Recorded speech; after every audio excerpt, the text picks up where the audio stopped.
Hello and greetings, adventurers. We have some exciting news here today at DM's Book Club. Our good friends TJ and Alex are launching the long-awaited Crucible magazine on Kickstarter. It's a monthly magazine packed with over 80 pages of 5th edition content like adventures, subclasses, magic items, interviews, and more. Each issue comes as a monthly printed magazine and PDF. Not only that, Crucible has teamed up with Foundry Virtual Tabletop, and every issue comes with a complete JSON module with all the adventures and playable content included in one easy package. As somebody who DMs fairly regularly, I'm really looking forward to their DMing advice column. I'm always interested to hear what other Dungeon Masters have to say. For more information and to get a free copy of their launch issue, check out the Crucible Kickstarter at www.cruciblemag.com/Kickstarter. There's a link in the episode show notes as well. Thanks very much. Go check it out.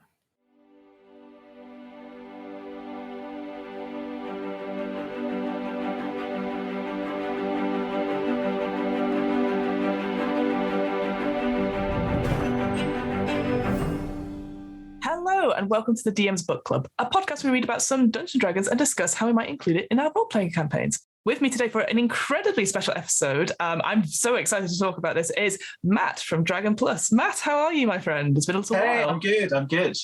Very good to be here again. Thank you for having me. No, thank you. Last time, it was a little while ago, but we talked about the D&D annual. I saw the second one had come out, and I have yet to read it. I think it's it's been it's been a bit of a year, so it's fine. I don't need to read every single one, I think. Well, yeah, I feel like though the joy of the annual is that actually back when I was a kid, you would read that on Christmas Day, and then you might get it out like twice again during the rest of the year. So you could just pretend you've already read it on Christmas Day and then get it and read it again now. So. I think that is completely fair, but I guess we'll just get straight into it. What are we talking about today, Matt? What is our topic for DM's Book Club? We are talking about something that I have known for a long time as Mariana, but is actually called Critical Role Call of the Netherdeep. Yes. It's very exciting because, massive franchise that is Critical Role, always big interest from the fans and non-fans. And I think this is a good addition without even being too Critical Role. It's a good addition to 5e. So, yeah. Yeah. So we've had, obviously, a couple of campaign settings already out for Critical Role, but they had obviously their first sort of Tal'Dorei, and recently Tal'Dorei Reborn, that's just come out. But then obviously they got the Explorer's Guide to Wildmount, which is kind of almost like a setup for this adventure. And I agree, like on the first read of it, it does feel like it's in the Critical Role world, but it's not embedded in it, so you're worried like, oh, you've not seen any of the previous shows, or if you don't have these previous books, it doesn't matter per se. It's kind of all self-contained, which is what I really, really liked about it. Yeah, I feel like they've done a really good job there, because I think the issue would be for anyone who's not a Critical Role fan is that, am I going to open this and just not get it, not understand it, not know what's happening? And as you say, this feels like you could just pop this down in your homebrew world, you could drop it into your 5e world, your Faerun campaign, whatever you want to do. It fits really nicely. What is Call of the Netherdeep? What's sort of the broad overview of this adventure? It's what's really interesting is, having read through it, is it feels like a bit of a best of 5e so far, right? So, and I'll kind of explain that. And I don't feel this is a bad thing. I feel like this is a good thing. Like, taking the best bits of things and making a new thing is sometimes really good. Yes, agreed. So it's going to start like a kind of traditional adventure. You're going to have, there's going to be like a festival where you're playing games and you're getting to know each other probably for the first time. That feels a bit like Witchlight. If you watch the CR miniseries Exandria Unlimited, it feels like a bit like the Byroden Forever festival that was in that. You've got a substance in here, which we'll talk about more later, called Ruidium. And that's a bit like Chardalin in that it does some good stuff, but do you really want to be hanging on to it? Because it also does some bad stuff as well. Yeah. You're going to be going up against a rival party, which brings in this whole kind of little social dynamic. Social and everything. I mean, you might be fighting them, you might be romancing them. We don't know. It's entirely up to how you interact with them. And that feels a bit Strixhaven-y. We saw in Strixhaven there was a big dynamic of how you're going to make allies, make enemies, turn enemies into allies, in that kind of I'm sure I'm not supposed to say Harry Potter style setting, but yeah. Any sort of wizarding or witch school, you might have friends that could help you in your exams or with the monster incursion. I completely agree. Yes. Yeah. And then you kind of move into a section where you are kind of doing missions where you drop down this hole to do missions, and like you may do lots of missions, or you may pop back up and get a new mission, pop back down. That feels a bit like going into the well in the Yawning Portal. Mm-hmm. And we have a big bad in this because, it is something that is going to build to an epic finale. Yes. And they really remind me of both Zariel from Descent into Avernus and also Rime of the Frostbane as well. There's a nice kind of mashup of those two things going on there. So it's like there's a lot of stuff that felt familiar, but it's all been really well crafted into a story that gives you a lot of different elements of gameplay as you go along, which I think is good. Yeah, no, I completely agree with that. Different elements of the gameplay. Like, it's very, again, for someone who has watched quite a lot of Critical Role, it's very Matt Mercer. Like you said, the one thing that has come out is that there's the idea of that it's you versus this rival team of adventurers. And at some point, there becomes a choice where you become the heroes or they become the heroes. Yeah. And it's very classic Critical Role, that idea that you are rushing against something or somebody, and it's all about that time pressure, that to get to the next point, it's that sort of motivation. It's like, oh, what should we do? Well, the other team, they're already ahead of you, or they've already done something. And the whole structure of this book is so cool in the sense of it gives you options saying, okay, if the rivals are friendly towards you, this can happen. If they're neutral, this can happen. And if they're hostile even, this will happen. And I really appreciate that from in my sort of day job, we do learning scenarios. So we have that sort of branching idea of like,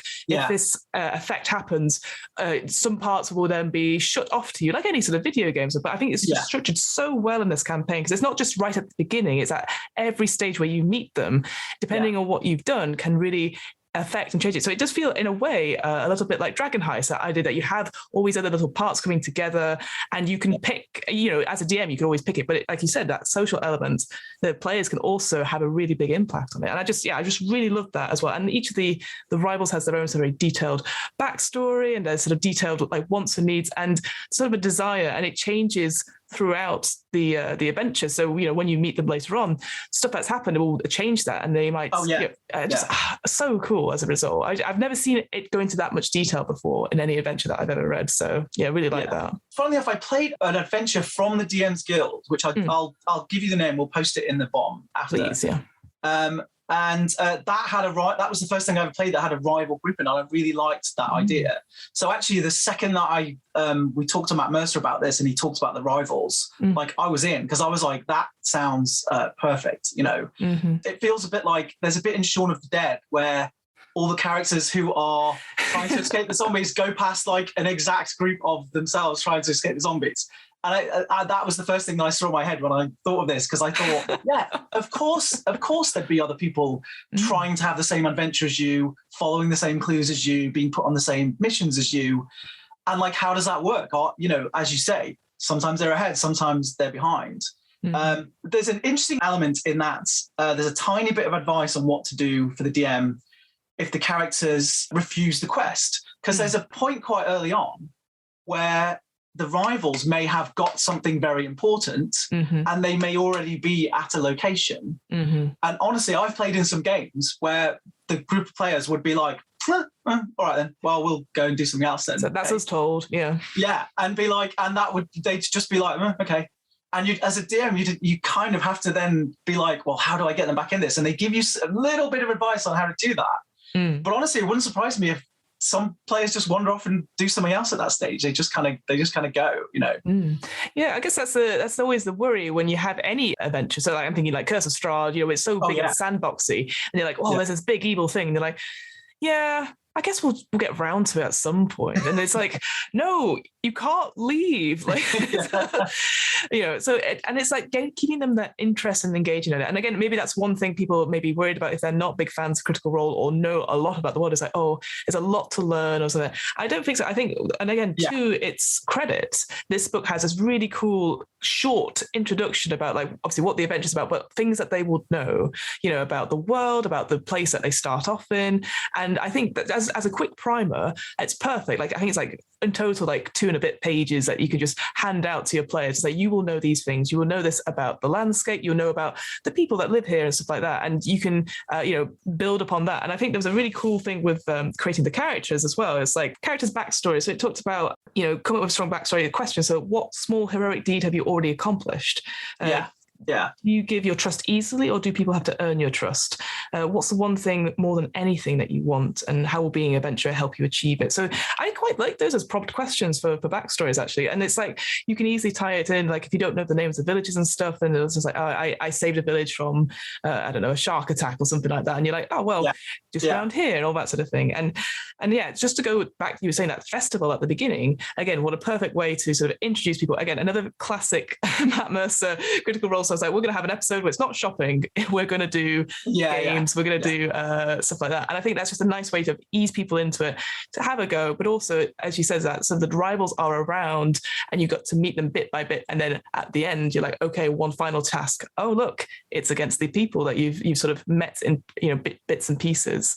So really like that. Yeah, it is good because each of these games that you can play, and there's quite a few different things that you can play, and you get at the end of it, if you win, you get a nice little medal that might give you a one-time magical effect that will come really handy later on. But yeah, the best thing about it is because each one takes a certain skill. One of the rivals is kind of invested in trying out that particular game, so you end up going against them.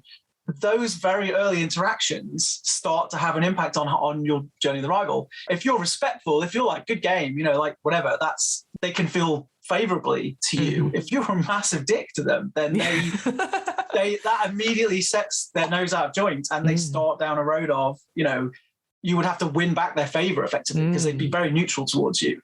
And those things can have a real impact later on when you meet them. I mean, you can get to a point where they just outright attack you because they don't want to, or they tell you to get out now, or we're going to attack you later on in the game if you've really riled them up to that extent. So.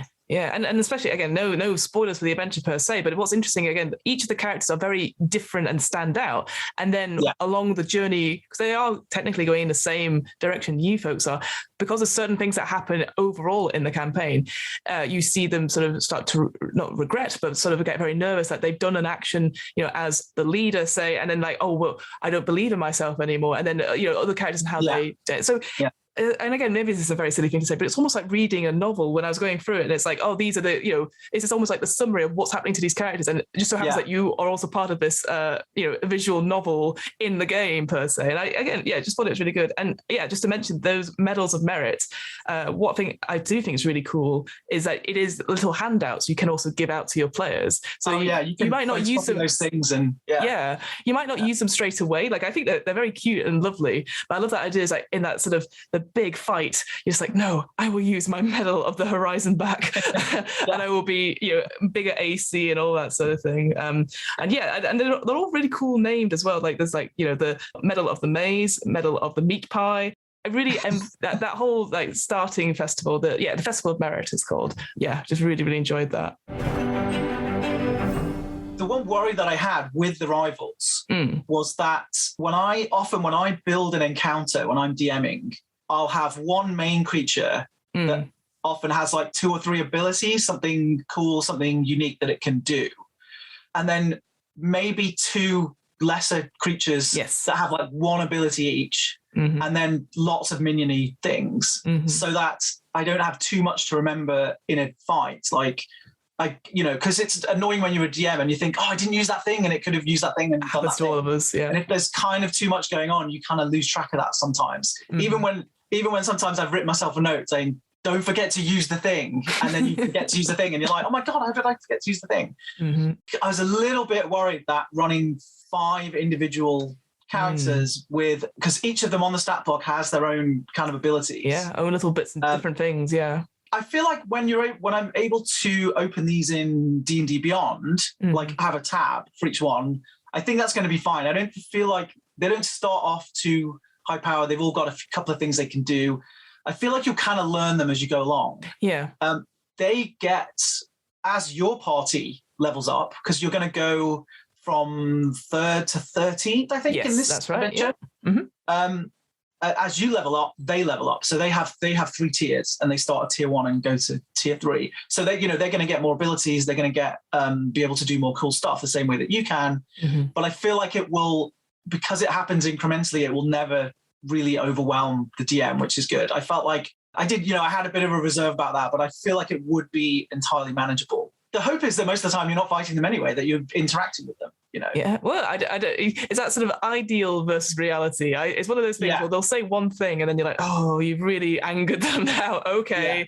Yeah. But yeah, I completely agree. And I quite liked how it was that tier thing. So it literally is just like, here's the first tier for the first couple of story moments, and then this, and then this. And I was like, oh, thank God, because I can't imagine, and it would be completely impractical to do it, but to have that sort of character sheet update every single time they like, I'm just like, But yeah, it looks very straightforward. And I think, as well, if you knew, okay, this person definitely does it with the swords and this person's definitely magical. And again, it's got that new spell casting stuff as well. So you don't have to keep track of spell slots. So instantly makes it a lot easier in terms of running combat. So I too had that same thing, because I always worry as a DM. It's like, okay, these are all 5 creatures that are similar level, have similar sort of bits and pieces. Don't forget them. But I think, it should be easier once you get going. And I think having that first couple of combats or anything like that. And also they're individuals and you're individuals. And it may be that 3 of the rivals like you and 2 of them don't. It's like, there's a bit in there that I remember where it says,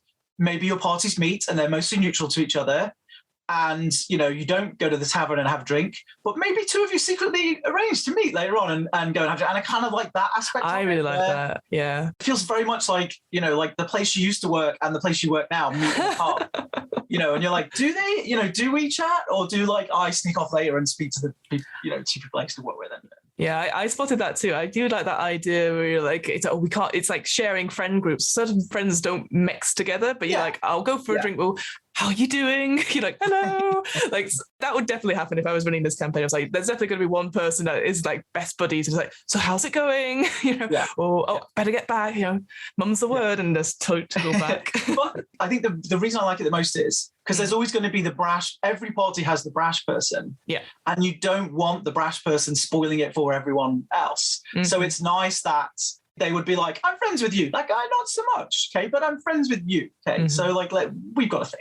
My question to you, actually, just for reading this, because obviously it suggests for this adventure, obviously, like we said, it's from 3rd level to 10th level, to 13th level, sorry, for 5 adventurers. Obviously, it's like for each rival, 1 person. If you had less people running that game, would you remove one of the rivals? So they give you, it actually says, and I really like this, it says either remove one, or one of them suffers a death early on, because you have to think that they're also adventuring like you. So like, how impactful would it be to meet them in a tavern and you go, oh, where's Irv? And they go, oh, yeah, Irv, we don't died. talk what happened to Irv. Sorry, like, oh God. And like, someone at the table from the rivals bursts into tears and goes away, and you're like, that's a good way of saying, like, we only have four players in our party, so we're only going to have 4 rivals. And like, bosh, that happens. Yeah, no, I love that idea. But again, it's just because I've run very small campaigns, so it gets to the point where there's only 2 players. You're like, well, slowly but surely they get lopped off one by one. For you, what are the key things that stand out from this book? Like, and obviously we talked briefly about the story overall without giving too much away, but is there any bits you're like, this is really cool, this is why people need to get a copy of it? There was an interesting thing that I found, because they talk about Ruidium quite a lot, and they say, I wrote it down, it says, the Vermilion Moon Ruidus plays a big part here. The true nature of Ruidus, which is the moon, the second red world, moon, is a topic to be explored in other Critical Role stories. And yet actually there's an absolute ton about the moon Ruidus here, and this substance which kind of comes from that, Ruidium. There's a lot of talk of that. I read that line really early on and I thought, we're not going to hear much about that, I guess. But that suggests to me they're writing something right now that maybe that'll be the next book. And then there's all this information about it in the book. And I was like, okay, so I guess we are getting some of that. I really like this idea that being born on the wrong day, being born when Ruidus is at its height and is casting its glow on the world can just effectively curse you forever. Because that suggests there'll be players using that same logic. One of your player characters could be born on the bad side of Ruidus, or could have the other effects that go with that. There's definitely an encounter later on which does have that. You feel the moon flash, and anyone that's there gets cursed for 24 hours and stuff like that. And it does talk about that idea that people, they'll know if this has happened, or that idea like, oh, you've been born under this full moon, or you are cursed, and it's just that custom thing. And again, I love that as a storytelling flavoursome thing. That there is superstitions, there's all that sort of thing, but there is something to it. It's explained a little bit in the book, but you could really adapt it and add to it as that there is I don't know, like a deity around it, or old god or an old great one doing something as well, just happens to be within the red moon's power. But there's some other great bits that are just kind of, they feel like little throwaway bits in the book that like I really picked up on. So I love the initial story centers around the betrayer god Grumsh, and this does go back to Critical Role lore. The time of the betrayer gods and the cataclysm, but you don't. It's explained briefly in there, so again, you don't really need to know. You know what? It summarizes it so quickly, because we read for a previous DM's book club, we read the whole of both Explorer's Guide to Wildemount and the original Tal'Dorei Reborn, and there's a lot on it. So if you want to know more about the Calamity and all about the betrayer gods and the Divine Gate and all that sort of thing, please read that. But it just, all you need for this adventure is that really short bit on it, because it's like, what's happening here. Yeah, but there's a bit in there that's what actually partly caused the creation of the Netherdeep, is that the betrayer god Grumsh hit a city with a spear strike so powerful that it destroyed a city, turned lush jungle around the city into desert, and they talk about it piercing the plane of water to sort of help create Netherdeep, which is some spear strike, I gotta say. That's like, pretty badass, yeah, and that's just like a throwaway, like, oh, this is why this is happening. Sentence like in there, which I thought was great. There's also a little bit of talk about consecution, which is a kind of there's a religion around the Loxon, I think it is. Is it Loxon or Luxon? I say Luxon. And the consecution means that your character would remember its past life, because it's part of a religion where when it dies, its soul is picked up by this beacon and then is distributed to a newborn. So you are reborn, but you retain some of the memories of your past life. I really like that. And there's two bits in there that are kind of, or there's another bit in there that mentions it. And it's a quote that's just on a page, and it's from Irvin Wastewalker. And it says, "I'm far from home, far from the locks and beacons, far from rebirth. There's no room for mistakes, not anymore." Now that to me suggests that the Netherdeep is too far from the beacon. So if he died in the Netherdeep, he wouldn't do that. Now mechanically, they never actually say that, but I'm taking that from effectively that quote. But I really like the idea of that. What I really would have liked is I would have liked to have seen a feat around this that you could take, whereby if you remember your past lives, then you get some kind of benefit from the feat. Whether that's kind of skills, proficiencies in either other kinds of weapons or maybe some magic. Maybe you get, some spells depending on what your past life was. I would have loved to have seen that and seen that explored a bit more. I really like it as an idea. So it's true, because that is a big focal point. One of the campaigns is this idea of the Constitution and stuff like that. And I think what I love about it is that it gives you that way of, like you said, way of getting more backstory. I do think that would be a really cool thing to get the spells and get to think through that sort of thing. And it's only mentioned briefly here, but again, if you were going to read the Explorer's Guide to Wildemount, I know it is in there for a bit more detail. But it's such a cool idea, and it's not necessarily the focal point of this story, which I love. It's just something that you can have in the background. So it is it's very much just something that may crop up at some point in the story, but it's also referred to as something you could allow your player character to have. That maybe they have this. But as I say, they say there would be no mechanical benefit to that. I guess I guess, a nice GM would give them advantage on history rolls every now and again or something like that. Yeah, that's what I was thinking, like history, or maybe like, I don't know, you're good with thieves' tools because a previous life was you were a great thief or something like that. So yeah, I definitely would give them something for that. I really like the pronunciation guide, because me too. I saw that and I was like, hooray! I was like, God. Because it turns out it is not Bazoxen as it is spelled. It is Bazozen. Yes. Right up until I got to that, I'd already read it in my head Bazoxen about 7 times. So it's really nice to be corrected in a nice way. Yes. And to hear, all the character names are in there, all of the places you'll visit, the names of those are in there. So as a DM, you'll be getting it right from the. Like, thank goodness, yeah, because there'll be somebody who is a Critical Role fan in your party that goes, actually, it's pronounced this, and you go, well, I now know. Like I struggled with the beginning sort of settlement Jigao, and I was like, Jigsaw. I was just like, no, no, I've got it now, and I listened to various videos of Jigao, so I was like, yeah, done, sorted.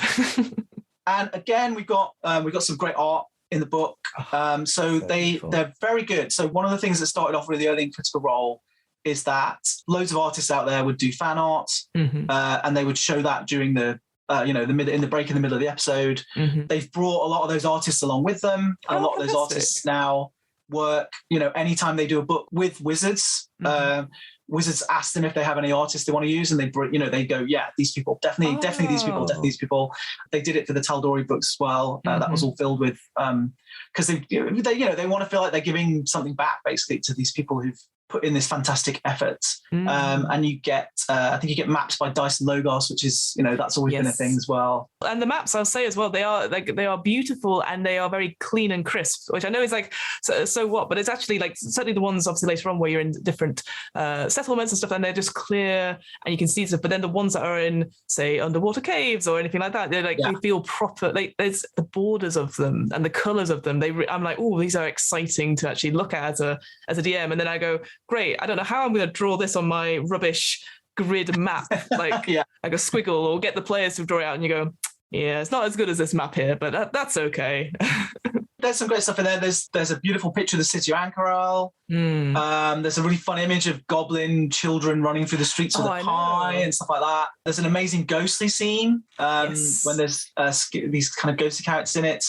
An incredible aboleth. I just want the creatures. Definitely talk about the creatures in a bit. Yes, that picture of aboleth, it's been used in quite a lot of the promotional materials, and you're just like, what? When are we going to face that? And you're like, oh, don't worry, it's like that whole sort of encounter when you're reading through it. It's like, that's really cool, and I just love everything about it. Because for me, like when I first read about them, it was just they were such a cool creature, but I was like, I don't see how I could ever put them into I can't just drop them into a campaign. Whereas here, it's like, it's a perfect, obviously you've got the underwater elements of it, but it's just like, this makes sense. And what it's doing, without too many spoilers, it's like, this is cool. And this is definitely adds to the story rather than just like, oh, you've got an aboleth here. Interesting. Yeah. One of the nice things they've done is in that kind of monstery thing is, it's not just like it's underwater, so there's a shark and there's an aboleth and there's fish and there's this. It's very much like, no, they would do this, because of the environment they're in and what's going on around that environment. So and I guess we'll go straight on to the monsters then, or the sort of the new creatures that they have put in it. Because when I was reading and sort of watching some of the videos, it's like the whole campaign is obviously about sort of deep dives and deep sea monsters, and there is that sort of thing. And I hadn't really realized until we were talking about it that all these creatures and stuff are creatures that are based on real life monsters that are in the ocean that we just never see. That idea is so totally dark, and then this creature, this alien-like thing appears. You're like, how is it living under all this pressure and all this sort of thing? And I just, for me, like looking at the slithering bloodfin, which is almost like half eel, half eel and shark. Yeah. Which, if you're listening to this and you've seen the cover, it's on the back of the cover. On the back of it, and just appearing out of that sort of weird portal thing, and just that looks nasty, and that's large as well, so that could just easily slip around the waters and stuff. I wanted that on the cover of Dragon Plus. But because it's very specifically a Critical Role monster, there's all kinds of like forward usage things, and we were like, no, we've got the artist Mintu Heinonen is actually just doing us a cover full drone. That's so cool. Yeah. By the time you're listening to this, you can definitely see that as well, I think. Yeah, so, and the other one, the light devourer, which is almost like the sort of that deep sea anglerfish, but it's all about the light and being able to take light from you, which is frightening in itself, and then using it against you. And the image of that is beautiful. Like there's like several rows of teeth I can see that just disappear into its mouth. So you're not getting out of that once you've been bitten. I think my favorite was there's a sort of psychic jellyfish called the Death Embrace. Oh my goodness, that's terrifying. And, what that's got is obviously it's going to grapple because jellyfish, lots of arms, but its reaction is that you come in, one of your player characters comes in to do a massive attack against it. I can see the paladin, rolling X amount of dice and I'm going to pump this up and put this into it. And then the DM says, okay, as a reaction, it's grappling your teammate. It moves your teammate into the way and you do all that damage to your teammate. Yeah. And you'd be like, what? No, can't do that. Yeah, the body shield reaction is pretty good. But also it has that petrifying tendrils even. So any creature that starts its turn in the Death Embrace space has to make a Constitution saving throw. On a fail, it's restrained, and then restrained must repeat the saving throw at the end of the next turn to avoid becoming petrified. And they're like, oh my God, that's terrifying. It could just reach out, grab you, and then next turn just lets you go as you sink to the bottom. Yeah. What I would say is I love the creatures that they've got. I love the stuff that they've made. And like you say, they've really fitted it well into environments. So stuff like the sorrowfish are cool. They have this kind of psyche. They're awful, basically. Just horrible. Yeah. But I was kind of expecting more things like the scuttling serpent maw. So the scuttling serpent maw is like a crab that has a sort of alien head coming out of the back of it that also attacks you. And because of the way the Netherdeep had been described and the kind of environment that it was, I felt like more like awful things would have grown up there, like the scuttling serpent maw. But like I say, it's not like it's short of beastly things to attack you, because it really is. There's plenty in there. We talked about Ruidium earlier. Yes. This kind of substance. I really like that. This kind of substance grows everywhere. And all the way through the book, the edges of the pages have this kind of horrible red stuff. Sort of infecting through it. Yeah, definitely seeing Trish's work again. I know who's done that. That looks very cool. Almost like the infection, corruption going throughout the whole book itself. So you really do feel that. And again, there's a little bit almost like wave-like stuff as well. So getting that sort of the underwater themes as well. Yeah, that material can affect items. It can affect creatures. Because, in fact, there's a point where it probably has to affect you at one stage in order for you to do something.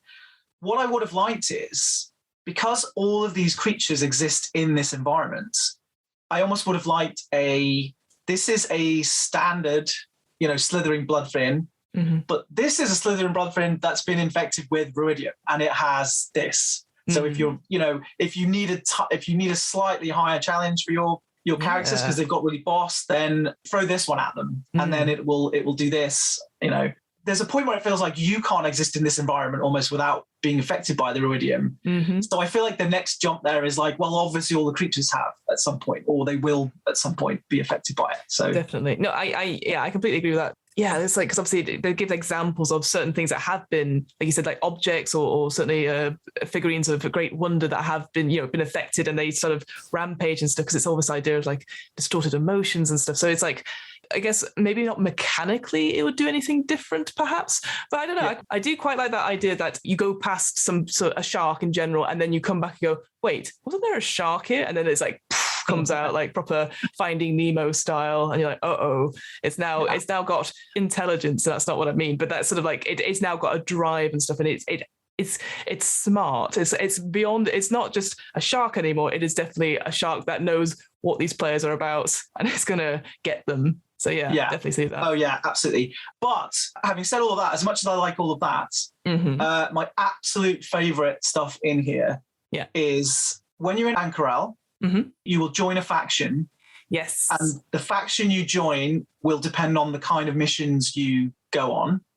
But also you will be dealing with people within that faction, and you will be working against people in other factions. And all the factions have people stat blocks that you can use. One of the things I'm always looking for is seeing something in one game that I can just yoink, just pick that up and I can drop that in. One of the things I struggle to find is kind of balanced things that I can, your party goes to a temple. So, okay, what can I find that would be the hardest person in the temple or the most normal person in the temple that they're going to meet? Like, does that exist? So I'm always collecting stat blocks of, because they say like, we have a lot of, interaction, just humanoid interaction in my game. So I'm always looking for that. We have in this book things such as the monastic high curator, the monastic operative, which, as it sounds, people with monk abilities, the occult silver tongue, or the scholarly mastermind, or the scholarly agent. And I saw all of these and was immediately like, wow, they are immediately going into that, collection that I have. Yeah. when you meet somebody who's like this, do I have something for that? Oh yeah, scholarly mastermind. Yeah, that's boom, definitely in on that. Yeah. And I guess with the free factions as well, what's great, and I think again really done well, again, is that idea of like the branching scenario. You pick one faction to work with.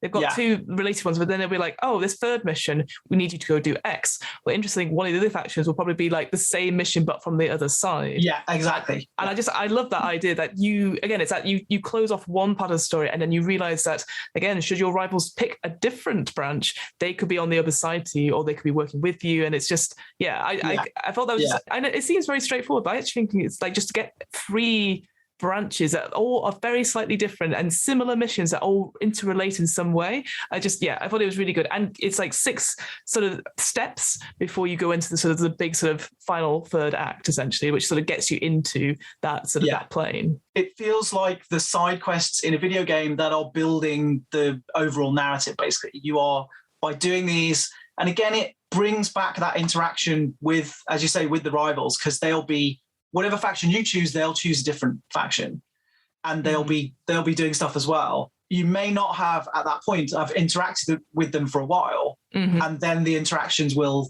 start again. Then they change as they go on, and their kind of attitude changes as they go on. And what I took from that was, if I was, the player won't necessarily read the adventure, so they won't kind of get to see this. I think the DM will get this across to them in the, they'll see how these characters change. What I would take from that was like, maybe the adventure is getting me down. Maybe I'm not happy constantly going back into this environment that is, pretty harrowing, and we only ever just get out of, with our lives intact. And maybe that's starting to beat me down as well, if I'm seeing another group who are the same as me have that kind of reaction to it.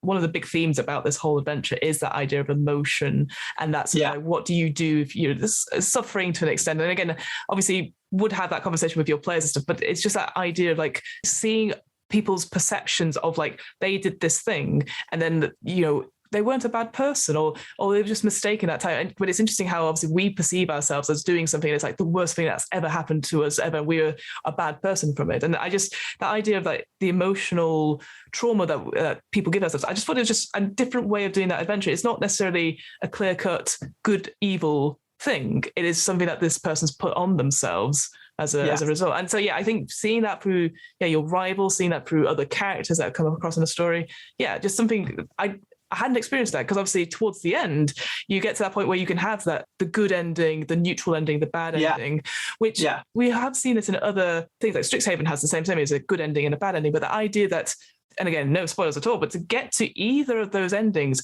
there's a few things you have to do. And it's again, a very video gamey way, or you did this, but you didn't do this. So you're going to go for the neutral ending after all. Yeah, there is that sort of thing of like, oh, you didn't branch off early enough in this direction, basically. So, I mean, you're never cut off fully, but it feels there's, as you say, there's definite like building blocks of, if you did this, then this, maybe this is easier towards the end. So I wonder if, and again, it's unlikely it'll ever happen, but I'd be interested to see what people do. You know how they have the Telltale games after every episode, it says most people chose this option or most people did this.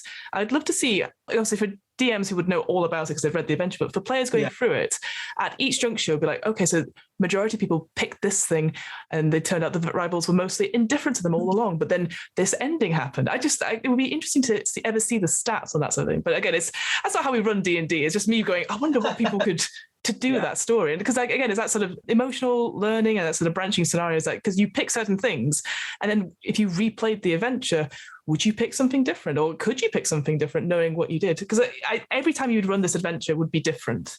And that's the beauty of the adventures. Yeah, I feel so. I mean, I feel this is something you could run and have a very different outcome as you go along. Because, there are different routes. So for starters, you could join a different faction each time and play through that from the different angles. But, starting with a new character each time, you may think maybe your first character, was super needy and wanted the rivals to love them. And maybe your next character is super brash and doesn't care, and so your interactions would constantly change with those characters, which really does push and pull you in different directions as you kind of go through. So it feels like this would have good replayability, I think. That's the final thing I was going to sort of mention, was that I love how there's story concept art at the end of this. I don't, again, maybe it's just me, but I don't think I've ever seen that happen in an official Wizards book. So it's actually really lovely to see, like, the rivals as they sort of been developed, these sort of the guards and all that sort of thing. I'm a big fan of, obviously, maps. The maps are great, but it's almost like this layered one of sort of the final act, as it were, of all the different things about where things are. And I just thought I would love that as a big poster somewhere, like a big travel poster or something. Yeah, we have to thank Sean Wood did that concept art, and that was there to guide the other artists. I know that he spoke with Matt Mercer, and he refers to him as Joey Hake, but I believe James Hake to everybody else. James Hake, rhymes with cake. Yeah. Clearly they're on very good friendly terms if he's calling him Joey Hake. But that's great, because that kind of thing sets the tone. And actually all of the elements that we've talked about are in there initially. So I think the rivals are quite close to what they turn out to be in the end. And it's nice to get the little notes that go along with that, because I think it mentions that, they use this touch of maroon in all of the rivals' costumes to give them the feel of a unified group, which is like, you may not notice it straight away, but it's a nice little visual kind of like, we're all part of the same tribe, effectively. We've come together, and this is our little signifying thing that we have going on. That's so cool. And I realised that, Sean Wood, like he did stuff for the Fizz bands and all the different sort of dragons in that as well. And that beautiful concept art from that. So amazing. I'd highly recommend following his Instagram, because he always posts them up. Obviously, once the book's released, you're like, and you go and see all the beautiful concept art. I think they did one of, forgive me, I can't remember the name of it, but there's the lady in the fishbowl in Wild Beyond the Witchlight at the festival. He did a beautiful image of her, and I was like, brilliant. We pushed him to see if there was any more art in Dragon Plus so we could show it off. And he was like, no, all the everything that's good is in the book. So you will see all the good concept art in there, which is good. So the last two things for the art are, if you're listening to this, I'd love you to go and find the tiefling that looks like Boris Johnson. At least that's what I think. Yes. And genuinely, there's a villain in here who looks like the Scooby-Doo villain when the mask has been pulled off. Like every Scooby-Doo villain, every old man Scooby-Doo villain ever, he's in there. It's like I saw that and I thought, wow, did they get like an old Hanna-Barbera artist to draw this? Yeah, each of the little character portraits are they're all very distinctive as well. And I know exactly what you mean, that tiefling. And I was like, because they're very bookish is what the description was. And then I saw it, I was like, I now know what a bookish tiefling looks like. And now I know they look like Boris Johnson and they may sound like Boris Johnson. So thanks for that, Matt. That's flavoured my tieflings from now on. Yeah, seriously. Yeah, when I run this campaign, that character definitely sounds like Boris Johnson. Okay, just definitely no impact on their motives or anything like that at all. Just sounds like. But that's the worry, is that if you make them sound like it, you'd be like, well, they must be clearly evil, and you're like, well, maybe. can't say. Thank you so much, Matt. That was sort of a whistle-stop tour through Call of the Netherdeep, and I'm actually really excited that this has come out. And I'm so glad that I got to see a quick preview of it as well, just because. Yeah, it's one of those adventures where I, as somebody who doesn't really run that too many sort of module type ones, see it in like the world of Exandria, but then being like, oh, but this could be anywhere. And just the nice progression from small village festival to it's the end of the world, reasonably like linear, but having those branching scenario paths just to try it out. And really, really enjoyed it. Yeah, it does. It feels like it jumps up nicely. It feels like you start kind of playing silly games that you might not think have any relevance, but do. And then, you kind of understand the threat and you're on a mission kind of structure. And then you are basically in the end game then, and it's all you have to stop this. Yeah. Where can we find you? What stuff should we be looking at? That's what you've been involved with. What's your work like? What's new with you, essentially? What's new with me? So you can always find me at Meejavoy, which is MEEJAVOY, on Twitter. And you will find me in the pages of Dragon Plus, which is free. It's free online. Go to dnd.dragonplus.com or go to the official Wizards website. There's loads of links to there. Or download the app through Apple or Android, all available there. It's amazing. It's free. We tell you all stuff about this. We've interviewed Matt Mercer previously. We'll be talking to James Hake and Sean Wood in the issue that's out now. Yeah. Loads of free art, loads of free maps, loads of great stuff in there. So that's the best place. 100% agree. I love seeing the sort of freebie adventures and all that sort of thing. It's just so much. It's so nice to see what comes out of it. So thank you so much for that. And just to finish off, I am the host of What Am I Rolling, a twice monthly RPG one-shot podcast. As always, it's going very, very well. Loads of one-shots coming out. We've got Long Haul 1983 that's coming out soon, which is like a dystopian solo RPG, which is it's not as cheery as maybe Call of the Netherdeep is, but I don't know.